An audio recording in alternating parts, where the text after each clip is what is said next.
2025 সাল উত্তরবঙ্গের মাটিগাড়া থানা এলাকায় ঘটে গেল এক ভয়ঙ্কর নৃশংস ঘটনা।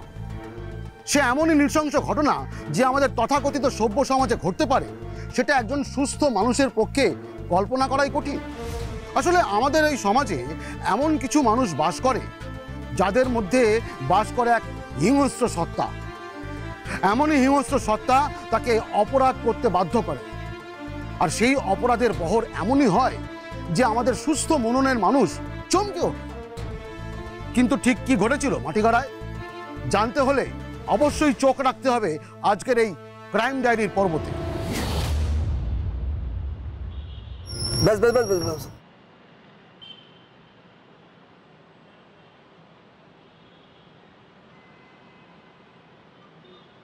বাবা দেবা বলছি ডায়েরিটা আজকেই করবার কি খুব দরকার ছিল?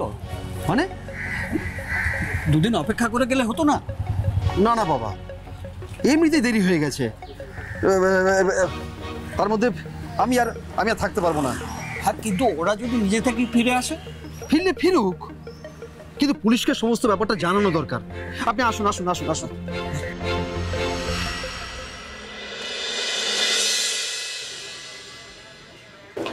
ম্যাডাম, কিছু বলবে? আপনার সঙ্গে দুজন দেখা করতে এসেছে, বলছে কিছু কথা আছে। কে? নাম কিছু বললো না, বললো খুব দরকারি কথা।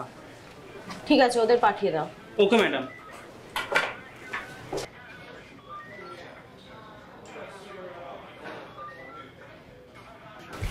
ম্যাডাম নমস্কার। নমস্কার দিদিমণি। নমস্কার, বসুন।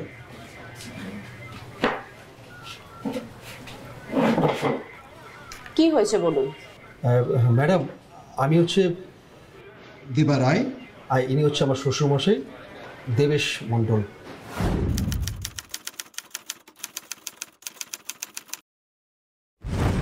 অ্যাকচুয়ালি খুব বিপদে পড়ে থানায় আসতে বাধ্য হয়েছি। কেন, কি হয়েছে? আজ 3 দিন হলো আমার বউ আর শাশুড়ি নিখোঁজ। নিখোঁজ মানে? আমার স্ত্রী দিন চারেক আগে আমার মেয়েকে দিতে এখানে এসেছিল।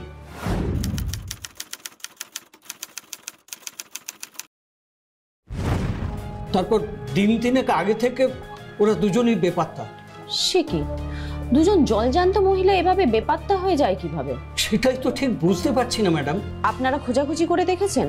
হ্যাঁ ম্যাডাম, যেখানে যেখানে খোঁজ করবার সব জায়গায় খুঁজেছি, কিন্তু কোথাও খুঁজে পাচ্ছি না। কোনো আত্মীয় স্বজনের বাড়ি যাননি তো ওনারা? আমার স্ত্রী তো মেয়েকে দিতে এসেছিলেন, অন্য আর কোথায় যাবে বলুন?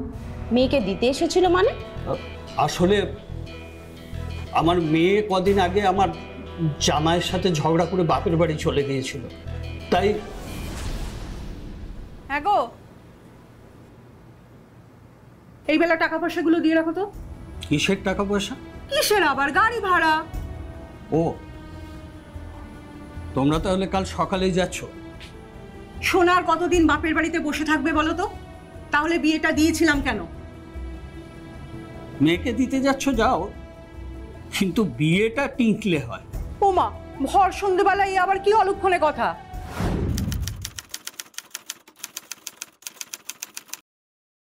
কেন, আমি কি কিছু ভুল বলেছি? তোমার মেয়ের যা মাথা গরম, পান থেকে চুন খসলেই হাতে মাথা কাটতে ছোট। ও, সব দোষ বুঝি আমাদের সোনার, আমাদের জামাই বুঝি ধোয়া তুলসী পাতা? আর না না, আমি সব দোষ সোনার ঘাড়ে চাপাচ্ছি না। দেবারও যথেষ্ট দোষ আছে, কিন্তু এক হাতে তো আর তালি বাজে না, আর নিজের ঘরের দিকেই তো আগে তাকাতে হয়। বাবা, ঘরের দিকে তাকিয়েছিলাম বলেই সবকিছু নিজের মতন করে গুছিয়ে নিতে চেয়েছিলাম, ঘরটাকে সংসারটাকে বাঁচাতে চেয়েছিলাম, কিন্তু তোমার জামাই তো আমার কোনো কথা শুনতেই রাজি নয়। আমায় নাকি ওর মর্জি মাফিক চলতে হবে। কেন, বিয়ে করেছি বলে কি দাসখত লিখে দিয়েছি নাকি? নাকি নিজেকে বিক্রি করে দিয়েছি? কোনটা?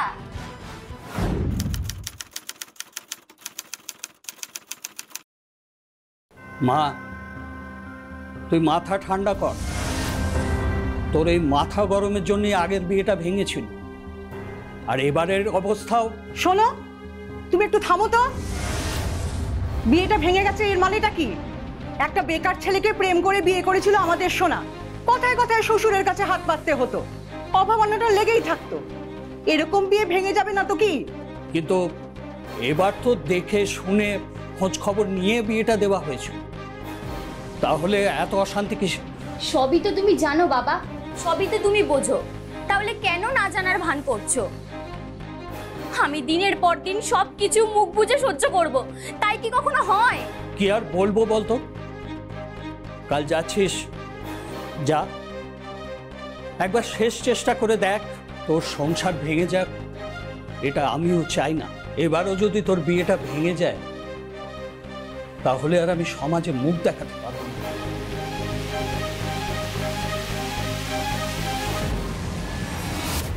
দাঁড়ান দাঁড়ান দাঁড়ান, আচ্ছা আপনার মেয়ের কি এটা সেকেন্ড ম্যারেজ ছিল? হ্যাঁ। আর আপনারও কি এটা দ্বিতীয় বিয়ে? না না না না, এটাই আমার প্রথম বিয়ে। কতদিন বিয়ে হয়েছে? তা প্রায় ওই মাস সাথে হবে। কি করেন আপনি? আমি বাজারে একটা ওষুধের দোকানে কর্মচারী কাজ করি। আর আপনার মা বাবা? বাবা ছোটবেলায় মারা গেছেন, আর মা এই বছর 5 হলো ক্যান্সারে মারা গেছেন। ভাই বোন? আমি বাবা মার একমাত্র সন্তান। আচ্ছা, কিন্তু আপনার স্ত্রীর সঙ্গে ঠিক কি নিয়ে আপনাদের ঝামেলা চলছিল?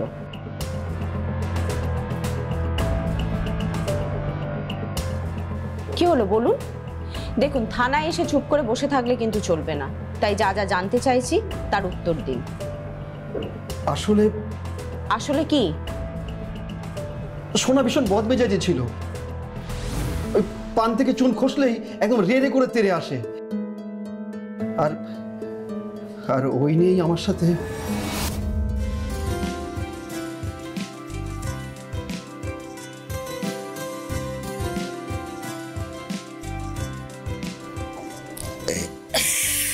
সত্যি বাবা, তেলাপিয়া আর বোয়াল মাছ খেতে খেতে অন্য সব মাছের স্বাদই ভুলে গেছি। কেন, বাজারে কি অন্য সব মাছের জোগান একেবারেই বন্ধ হয়ে গেছে? দোকান বন্ধ হবে কেন? সকাল 9:30টার মধ্যে আমাকে দোকান খুলতে হয়, তারপর আমার রোজ দিনকে ঘুম থেকে উঠতে দেরি হয়, তাই হাতের সামনে বাজারে যা পাই আমি তাই নিয়ে আসি। হয়তো ওই যে দেখে দুঃখে আনার মতো সময় আমার হয় না। তোমার সবটাতেই সমস্যা। আমার সবচেয়ে বড় সমস্যা কি জানো? না জানালে কি করে জানবো বলো? আমার সবচেয়ে বড় সমস্যা হচ্ছে তুমি। কি এত বড় কথা? আরে বাবা, তোমার সঙ্গে তো মজা করলাম।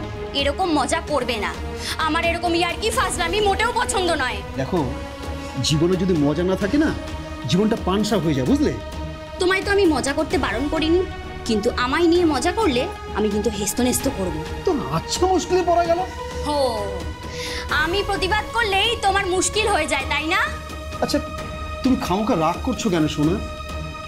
এইরকম ভাবে যদি তুমি কথা বলো তো আমি তো মনে কোনো কথাই বলতে পারবো না তোমার সঙ্গে। সবসময় ভয় ভয় থাকতে হবে যে এই বুঝি তুমি রাগ করো। আসলে কি জানো, তুমি আমার দ্বিতীয় পক্ষ তো, তাই তুমি আমায় সস্তা ভেবে নিয়েছো। ভেবেছো এর তো আর অন্য কোথাও যাওয়ার জায়গা নেই, তাই এর সাথে যা খুশি তাই ব্যবহার করা যায়, মুখেও বলা যায় আর ঠুকেও বলা যায়। তুমি ভুল বুঝছো। ভুল তুমি বুঝছো। তুমি যদি ভেবে থাকো যে আমি বানের জলে ভেসে এসেছি, তুমি ছাড়া আমার আর কোনো গতি নেই, তাহলে তুমি ভুল করছো। আমি কালই বাপের বাড়ি চলে যাব, আর তোমার সাথে থাকবো না। আরে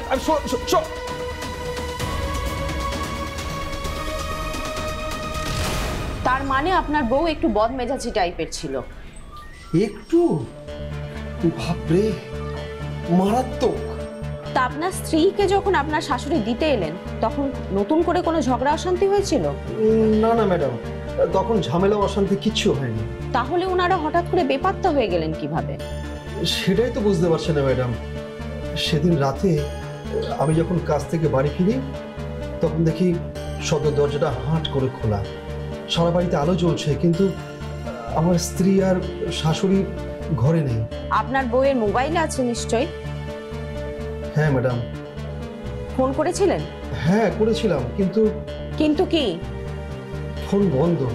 আচ্ছা, এখনো বন্ধ, লাগাতার বন্ধ। আর আপনার ওয়াইফের মোবাইল আছে? হ্যাঁ আছে। সেটাও কি সুইচ অফ? Switch off. সেদিন রাত থেকে বন্ধ আছে ম্যাডাম, এখনো বন্ধ। ঠিক আছে, আমি মিসিং ডায়েরি লিখে নিচ্ছি। আপনারা এক কাজ করুন, ওনাদের দুজনের দুটো ছবি আমাকে দিয়ে যান, আমরা খোঁজ করে ওদের কোনো সন্ধান পেলেই আপনাদের খবর দেব। আচ্ছা, আপনার নাম বলুন।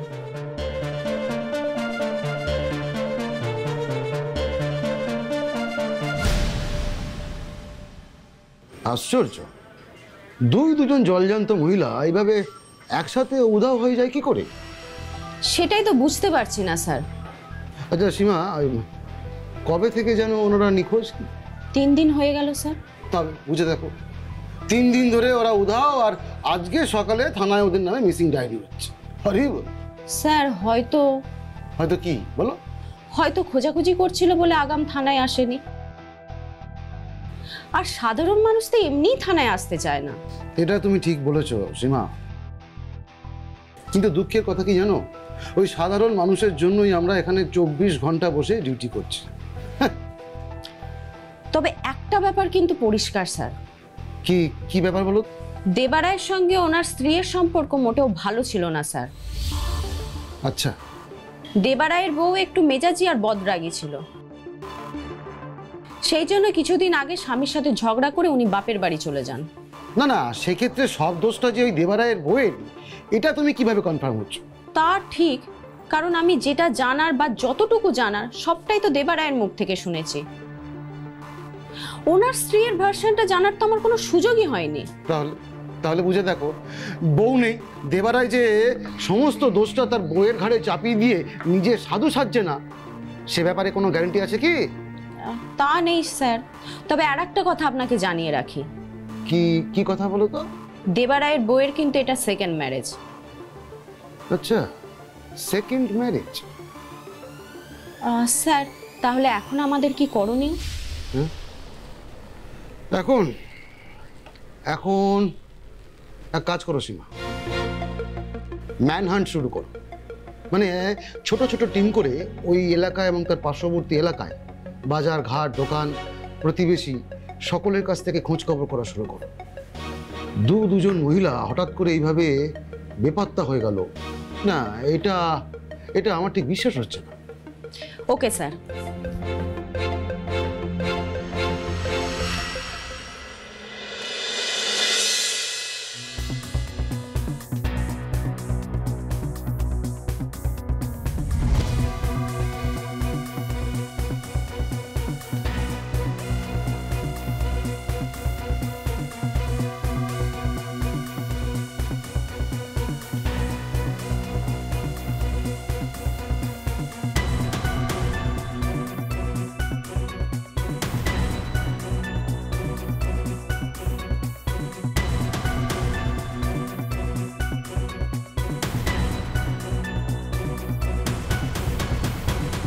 তাহলে সীমা, অ্যাজ পার ইউর ভার্সন, দেবারায়ের স্ত্রী আর শাশুড়ির ছবি দেখে ওদেরকে কেউই শনাক্ত করতে পারলো না, তাই তো? না স্যার। তাহলে এখান থেকে আমরা এই সিদ্ধান্ত নিতে পারি যে ওদের দুজনকে এলাকার লোক তেমন চেনেই না। সেটাই তো স্বাভাবিক স্যার, কারণ ওদের বিয়ে হয়েছে মাস 7 আর সোনাকে তো এ পাড়ার সেভাবে কেউ চেনেই না। আর ওর মাকে কারোর পক্ষে চিনতে পারার প্রশ্নই ওঠে না, কারণ সোনার বাপের বাড়ি এখান থেকে 50 কিলোমিটার দূরে, বীরগঞ্জে। হ্যাঁ, সেটা আমি বুঝতে পারছি। তবে আমার যতদূর মনে হয় ওরা এই এলাকায় নেই। যদি থাকতো তাহলে আমাদের টিম ওদের ঠিক খুঁজে বার করতো। তবে আমি একটা কাজ করেছি স্যার। কি কাজ বলো তো? 50 কিলোমিটার রেডিয়াসের মধ্যে যতগুলো থানা আছে আমি মা আর মেয়ের ছবি ফ্যাক্স করে পাঠিয়ে দিয়েছি আর অ্যালার্টও করে দিয়েছি। Very good, very good. That's a very important job you have done. Well done. আশা করি কেউ না কেউ বা কোনো না কোনো থানা আমাদের ঠিক ফিডব্যাক দেবে। Hope so. তবে তোমাকে একটা কাজ করতে হবে। বলুন স্যার, কি করতে হবে? সোনা আর ওর মায়ের মোবাইল আছে? হ্যাঁ স্যার, ছিল। জামাই আর শ্বশুর ডায়েরি করতে এসেছিল যেদিন, সেদিনই জানিয়েছে দুজনেরই মোবাইল আছে, কিন্তু সেই রাত থেকে দুজনের মোবাইল লাগাতার সুইচ অফ। আহা, ওদের নাম্বার দুটো নিয়েছো তো নাকি? হ্যাঁ স্যার, সেদিনই নিয়েছি। ফাইন। এবার তাহলে দেবার স্ত্রী আর শাশুড়ি মোবাইল নাম্বারগুলোর কল ডিটেলস আর লাস্ট অ্যাক্টিভ টাওয়ার লোকেশন বার করে ফেলো। ওকে স্যার, আমি এক্ষুনি আমাদের আইটি সেলকে খবর দিয়ে দিচ্ছি। তবে সীমা, ইয়েস স্যার। আমার মন বলছে যে দেবারায়ের স্ত্রী সোনা রায় আর শাশুড়ি প্রতিমা মণ্ডলের সুইচ অফ হয়ে যাওয়া ওই মোবাইল ফোন দুটোর কল ডিটেলস আর লাস্ট অ্যাক্টিভ টাওয়ার লোকেশন থেকে আমরা একটা না একটা ক্লু নিশ্চয়ই পাব। Right sir. উত্তরবঙ্গের মাটিগড়ার বাসিন্দা জনৈক দেবা রায়ের স্ত্রী সোনা রায় এবং শাশুড়ি প্রতিমা মণ্ডল নিখোঁজ হয়ে যাবার পর প্রায় 6টা দিন কেটে গিয়েছে। আমাদের টিম সর্বতোভাবে তদন্ত করে চলেছে তাদেরকে খুঁজে পাওয়ার জন্য। কিন্তু এলাকার মানুষ ওই সোনা রায় এবং প্রতিমা মণ্ডলের ছবি দেখে তাদের কিছুতেই শনাক্ত করতে পারছে না, তাদের অবস্থান সম্পর্কেও কিচ্ছু বলতে পারছে না। আমরা খুবই ধোঁয়াশার মধ্যে ছিলাম।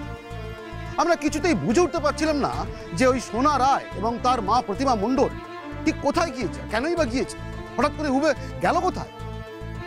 আমরা সোনা রায় এবং প্রতিমা মণ্ডলের সুইচ অফ হয়ে যাওয়া মোবাইল ফোনের কল রেকর্ড এবং লাস্ট অ্যাক্টিভ টাওয়ার লোকেশনের রেকর্ডের জন্য যখন অপেক্ষা করছি, তখনই ঘটে গেল এক অদ্ভুত ঘটনা। মিনি, মিনি, আমার হয়েছে যত জ্বালা। বউ একটা করে বিড়াল পুষবে, তারপর সেই বিড়াল ছানা দেওয়ার জন্য এদিক ওদিক গেলেই আমার উপর দায়িত্ব আসবে তাদের খুঁজে বের করা। ধুর ধুর ধুর, কেমন যেন একটা হালকা পচা পচা গন্ধ আসছে। কিসের গন্ধ? কেউ কি আবার মরল নাকি?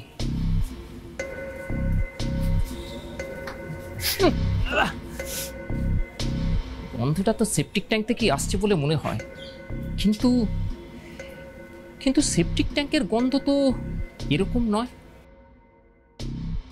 তাহলে কি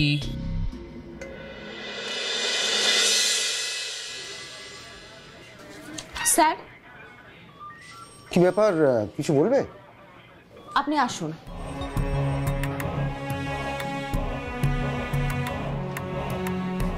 স্যার, ইনি একটা মারাত্মক খবর নিয়ে এসেছেন।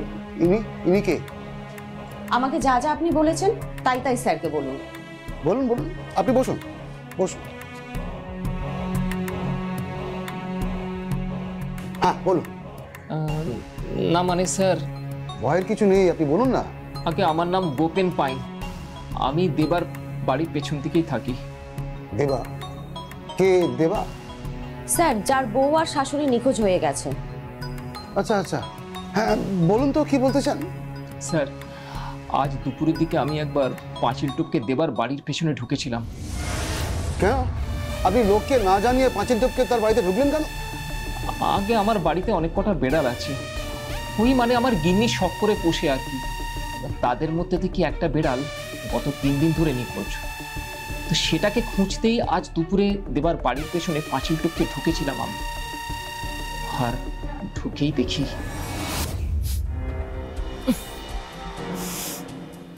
কেমন যেন একটা হালকা পচা পচা গন্ধ আসছে। কিসের গন্ধ? কেউ কি আবার মরল নাকি?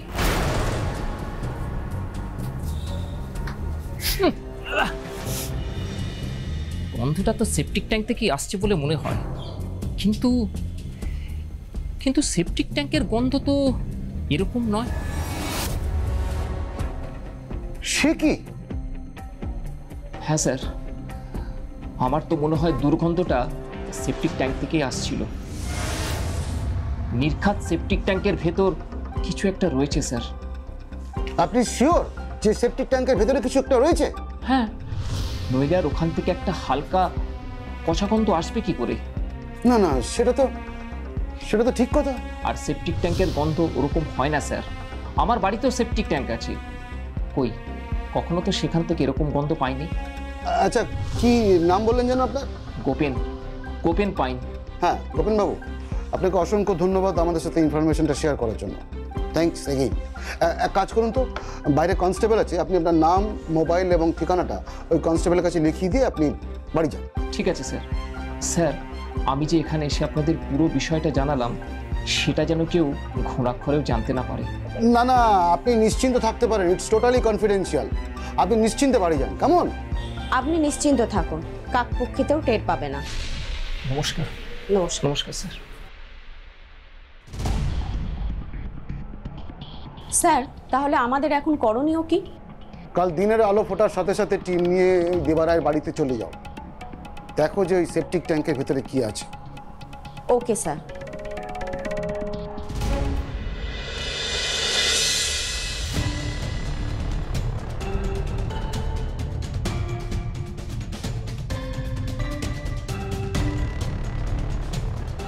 কিছু পাওয়া গেল সীমা? হ্যাঁ স্যার, এদিকে আসুন। ঢাকনাটা খোলো।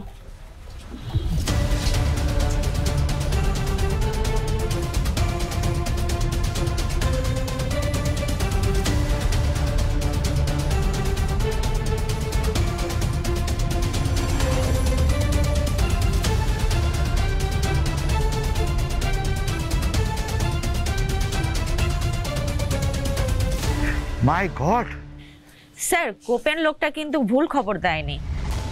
হ্যাঁ, এরাই কি দেবা রায়ের হারিয়ে যাওয়া বউ আর শাশুড়ি?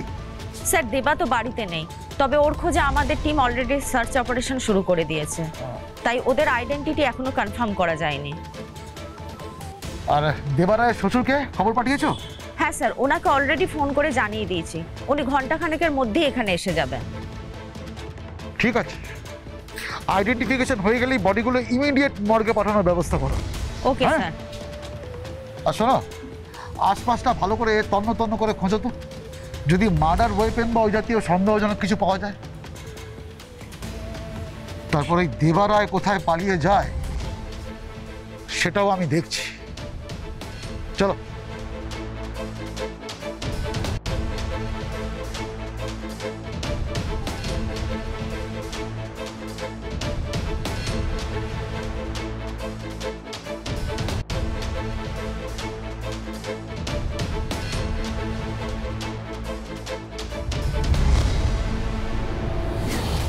দেবা রায়ের বাড়ির পেছন দিকের সেপটিক ট্যাঙ্ক থেকে উদ্ধার করা হয়েছিল দুজন ভিন্ন বয়সী মহিলার পচা গলা লাশ। কিন্তু তারা কারা? তারা কি দেবা রায়ের নিখোঁজ হয়ে যাওয়া স্ত্রী আর শাশুড়ি? যদি তাই হয় তাহলে তাদের লাশ দেবা রায়ের বাড়ির পেছন দিকে সেপটিক ট্যাঙ্কে এলো কি করে? আর যদি তারা দেবা রায়ের হারিয়ে যাওয়া স্ত্রী আর শাশুড়ি নাই হয়ে থাকে তাহলে তারা কারা? হ্যাঁ স্যার, ওরা অন্য আর কেউ নয়, আমার স্ত্রী আর মেয়ে। আপনি আপনি শিওর তো দেবেশবাবু?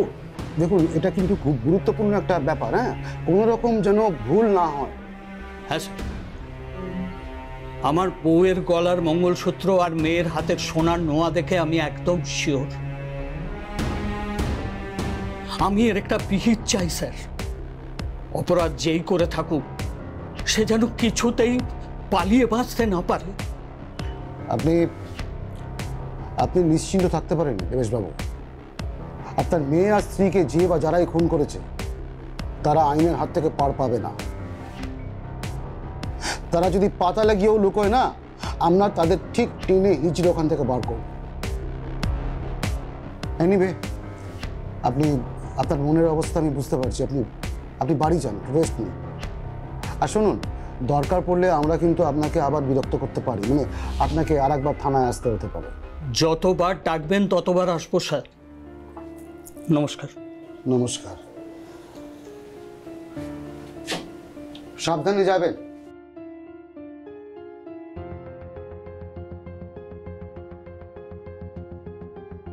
স্যার, পোস্টমর্টম রিপোর্ট তো এখনো আসেনি, কিন্তু আপাত দৃষ্টিতে যা মনে হচ্ছে ভারী কিছু দিয়ে মাথায় আঘাত করে দুজনকে খুন করা হয়েছে।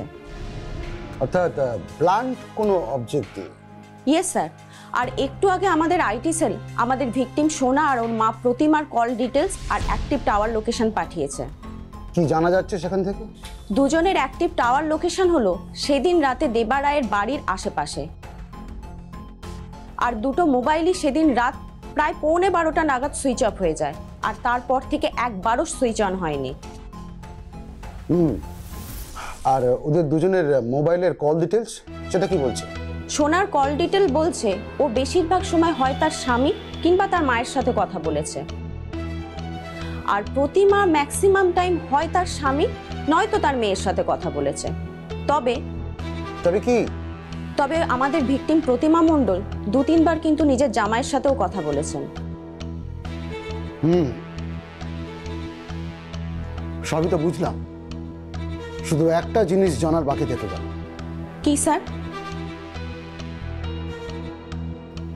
দেবা রায় কোথায়?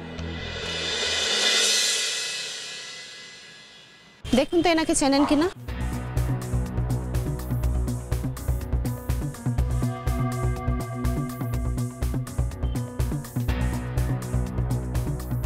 হ্যাঁ বলুন, কি খবর?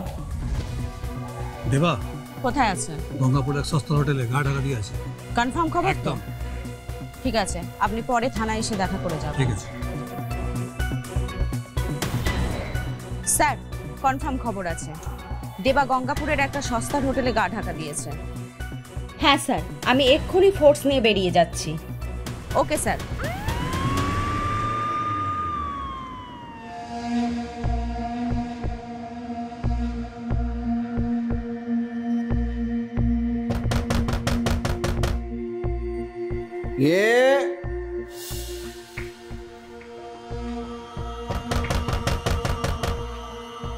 নিশ্চয়ই ম্যানেজারের বাচ্চা এসছে পয়সা নিতে।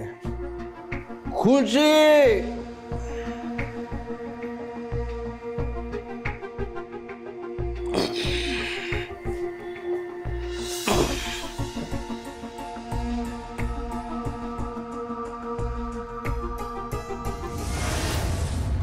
দেবা রায়, তোর খেল খতম, চল।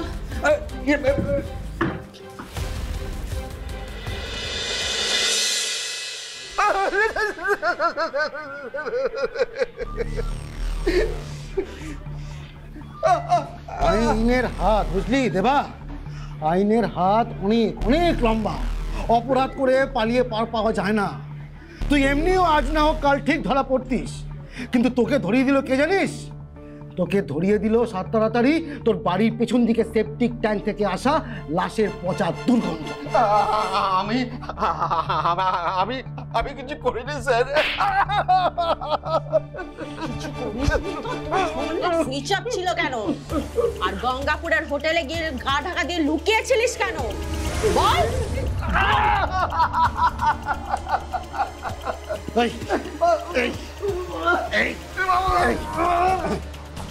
তুই তোর স্ত্রী আর শাশুড়িকে তোর বাড়ির পেছনে সেপটিক ট্যাঙ্কে ঢুকিয়ে রেখেছিলিস, তাই না রে? হ্যাঁ হ্যাঁ, আর এখানে থানায় এসে ওদের নামে মিসিং ডায়েরি করলি, আর ওদের লাশ পাওয়া গেল তোর বাড়ির পেছনে সেপটিক ট্যাঙ্ক থেকে।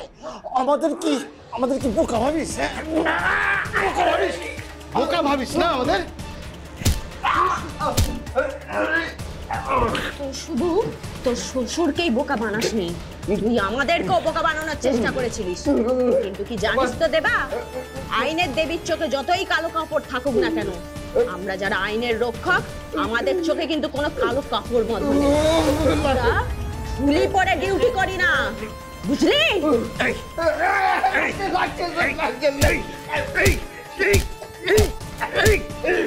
কথা বল, কথা বল, না তো মেরে পিঠে চামড়া গুটিয়ে দেবো। লাগছে লাগছে? হ্যাঁ, আমি কিছু করিনি স্যার, আমি করেছি।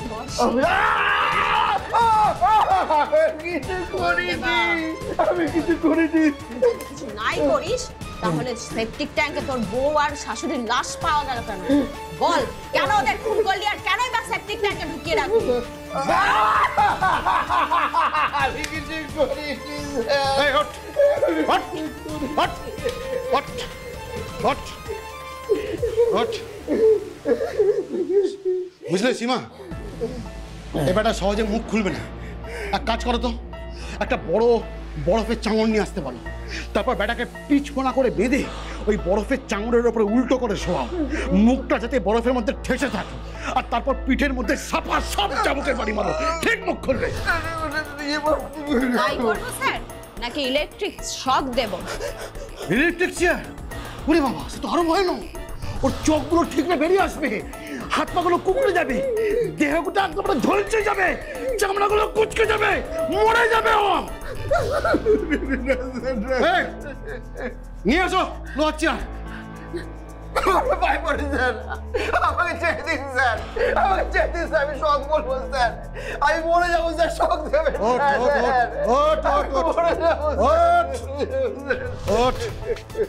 শোন, আর ট্যান্ডাই মান্ডাই না করে মুখটা খোল, যত তাড়াতাড়ি মুখ খুলবি তত তোর মঙ্গল, বুঝতে পেরেছিস? এবারে বল, তুই তোর বউ আর শাশুড়িকে খুন করবি কেন? বল। বলছি সোনা, সোনাকে বিয়ে করার প্রস্তাব নিয়ে এক ঘটক আমার কাছে আসে। সোনা ডিভোর্সে শুনে প্রথম আমি স্যার খুদখুদ হয়ে যাচ্ছিলাম, কিন্তু কিন্তু সোনাকে দেখার পর সত্যি বলছি, আপনার মেয়েকে আমার খুব পছন্দ হয়েছে।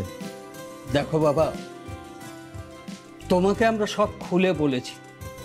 এখন তুমি যদি ওর অতীতটা নিজ গুণে মেনে নাও।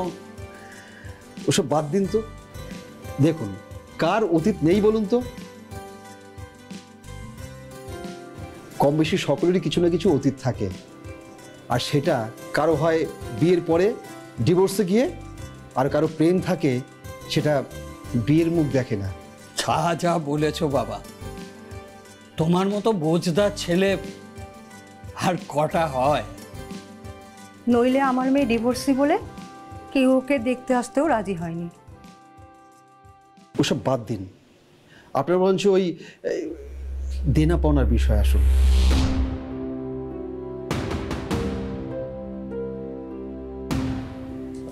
বাবা, আমরা মধ্যবিত্ত পরিবার, আমার পেনশন নেই, ব্যাংকে কিছু এমআইএস আছে, তার সুদে কোনো রকমে টেনে টুনে চলে। সোনা কয়েকটা টিউশনই পড়ায়, যা পায় তা দিয়ে কষ্টেও নিজেরটা চালিয়ে দেয়। তাই আমরা বিশেষ কিছুই দিতে পারবো না। তবে গয়নাগাটি যেটুকু আছে তা দিয়ে ওকে সাজিয়ে দেওয়ার চেষ্টা করব।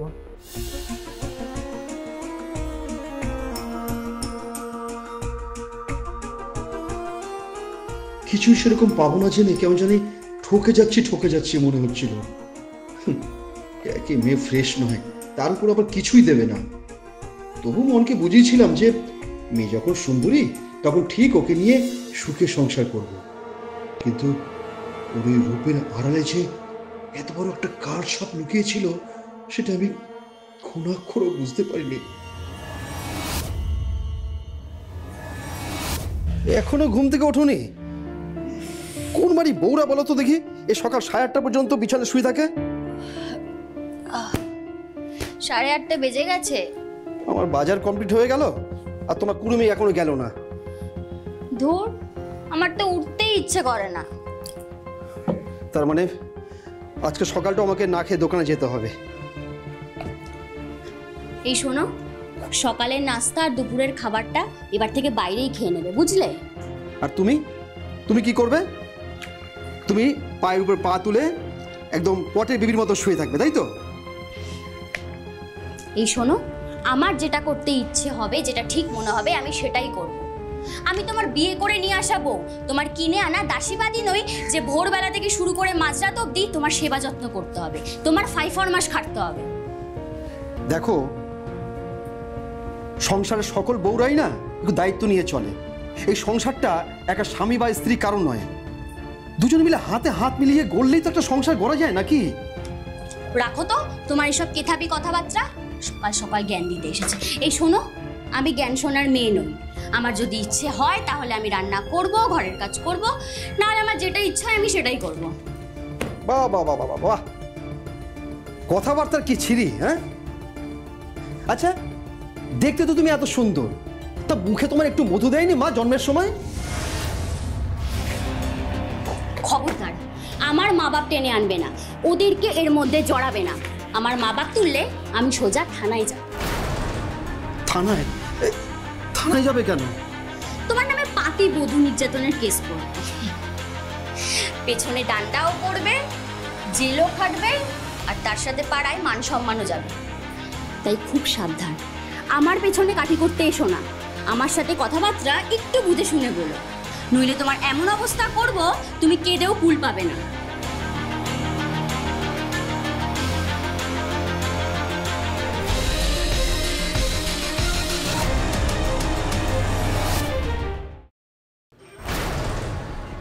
তারপর কি হলো? শোনা শোনা আমার জীবনটা অসহ্য করতে লাগলো। আমার জীবনটাকে, আমার লাইফটাকে নরকে পরিণত করলো। সারাদিন কোনো কাজকর্ম করতো না, সারাদিন পড়ে পড়ে ঘুমাতো, আর সময় পেলে মায়ের সঙ্গে মোবাইলে গল্প করে সময় কাটাতো। বলতে থাক। আর প্রতিবাদ করলেই আমাকে বধূ নির্যাতনে হুমকি দিত। আমি স্যার ওর ভয় কাটা হয়ে থাকতাম। তারপর শাশুড়ি একদিন আমাদের বাড়িতে এলো। এই নাও মা তোমার মৌরি। মুতলি সোনা, তোর রান্নার হাতটা কিন্তু আগের মতোই আছে। তাই মা? মুরগির মাংসটা দারুণ রেখেছি। মা কাল দিনের বেলায় তোমায় ইলিশ খাওয়াবো। ইলিশের কি খাওয়াবি রে? ভাপা না পাতুরি? তুমি যেটা খেতে চাইবে আমি সেটাই করব। তোর যেটা সুবিধা হবে সেটাই রাজি। ঠিক আছে। এই শোনো না, শুনছো? কাল বাজার থেকে ভালো দেখে একটা ইলিশ আনবে তো, পেটে যেন ডিম থাকে। তুমি জানো বাজারে এখন ইলিশের রেট কত যাচ্ছে? সে যতই যাক, মাকে যখন একবার খাওয়াবো বলেছি তখন খাওয়াবোই। তুমি মনে করে আনবে কিন্তু। আচ্ছা, আমার কি টাকার পাহাড় আছে বলো? আনবে না তো তুমি? না। তবে রে, একটা কথা ভালোভাবে শুনে রাখো, আমার মা যদি এই যাত্রা ইলিশ না খেয়ে ফেরে তাহলে কিন্তু আমি দক্ষযজ্ঞ বাদিয়ে ছাড়বো। কি করবে তুমি? থানায় তো যাবই, সেই সঙ্গে পাড়ায় প্রত্যেকের বাড়ি বাড়ি গিয়ে বলে আসবো তুমি রোজ রাতে মাল খেয়ে আমায় গালিগালাজ করো, আমায় কুত্তার মতো পেটাও। তুমি কি মানুষ? তুমি এত বড় মিথ্যা কথা তুমি বলতে পারবে? শোনো, মানুষ বলেই এতদিন মুখে বলেছি, নইলে কবে তোমার বদনাম করে দিয়ে তোমায় জেলের ঘানি টানিয়ে ছাড়তাম। চলো মা, সিরিয়াল শুরু হবে, চলো। সেই দিনে বুঝতে পেরেছিলাম আমার বউয়ের খুঁটির জোরটা ঠিক কোথায়। পর্দার পিছন থেকে আসল কলকাঠিটা নাড়ছিল আমার শাশুড়ি। আমার শাশুড়ি উৎসাহে ও এতটা বার বেড়েছিল। কিরে, থামলি কেন? বলে যা, তারপর কি হলো? তারপর আমার শাশুড়ি ইলিশ আর কচি পাঠা ঝোল খেয়ে বাড়ি চলে যাওয়ার পর একদিন রাতে ওই মাছ নিয়ে আমার বউ আমার সঙ্গে চূড়ান্ত অশান্তি করে পরের দিন সকালবেলা বাড়ি চলে যায়। কতদিনের জন্য? তা প্রায় মাস দেড়েকের জন্য। তারপর কি যে হলো, হঠাৎ একদিন শাশুড়ি আমাকে ফোন করে বলে সে তার মেয়েকে দিতে আসছে। হ্যাঁ, এলো। আর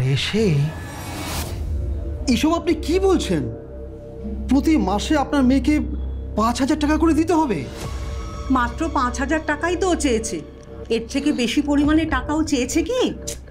আপনি তো জানেন যে আমি সামান্য একটা ওষুধের দোকানে কাজ করি, মাসে 20,000 টাকা মতো পাই। তো সেখান থেকে যদি প্রতি মাসে আপনার মেয়েকে 5,000 টাকা করে দিতে হয়, তাহলে আমি সংসারই বা কী করে চালাবো আর ব্যাংকই বা কী করে জমাবো? আর আমি এটা বুঝতে পারছি না যে আপনার মেয়ে অতগুলো করে টাকা নিয়ে কি করবে। দেখেছো মা, দেখেছো কি বদমাইশ বেটা ছেলে, দেখেছো? আমাকে তো একটা পয়সাও দেবে না, উল্টে আবার জানতে চাইছে যে আমি টাকা নিয়ে কি করব। শোনো জামাই, হয় ওকে মাসে মাসে 5,000 টাকা দেবে, নয়তো এই বাড়িটা ওর নামে লিখে দেবে, আর 10 লাখ টাকা নগদ ওর অ্যাকাউন্টে ফেলে দেবে। আর যদি সেটা আমি না দিই? শোনো, তোমার ভাবার জন্য শুধু আজকের দিনটা রয়েছে। হ্যাঁ হলে ভালো, নয়তো কাল আমি আর সোনা গিয়ে লোকাল থানায় তোমার নামে বধূ নির্যাতনের কেস দেব। এখন পাগলেও নিজের ভালো বোঝে। তুমি ভেবে দেখো এখন তুমি কি করবে। চলে আয় সোনা।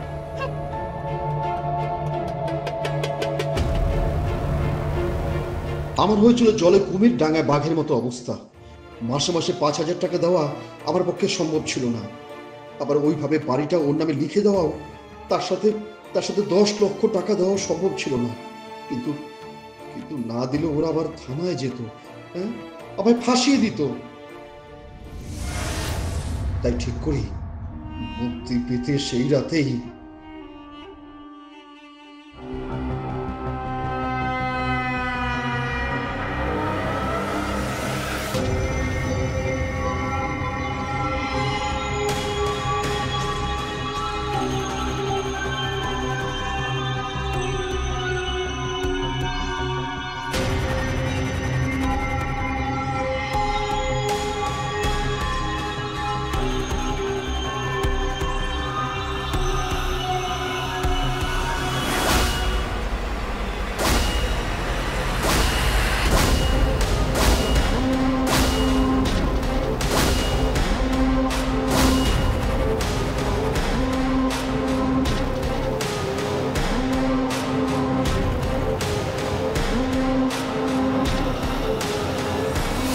লাশ দুটোকে বাড়ির পিছনে নিয়ে গিয়ে সেফটি ট্যাঙ্কে ঢুকিয়ে দিই। ঘরে রক্তটা ভালো করে মুছে দিয়ে মোবাইলের সুইচটা বন্ধ করে ওই পাথরটা আর মোবাইলগুলো পাশের পাড়ায় খালের জলে ফেলে দিই। তার মানে তুই নিজের প্রতিহিংসা চরিতার্থ করার জন্য দুটো খুন টপ করে ফেললি। আরে খুন না মুরগির মোয়া, কি ভেবেছিস হ্যাঁ যে খুন করে তুই পার পেয়ে যাবি? আইনের হাত থেকে পার পাওয়া যায় না রে দেবা। আইন তোকে কঠোর থেকে কঠোরতম শাস্তি দেবে, আর সেটা যত তাড়াতাড়ি করা যায় সেটা আমি দেব। চলো সীমা। চলুন স্যার।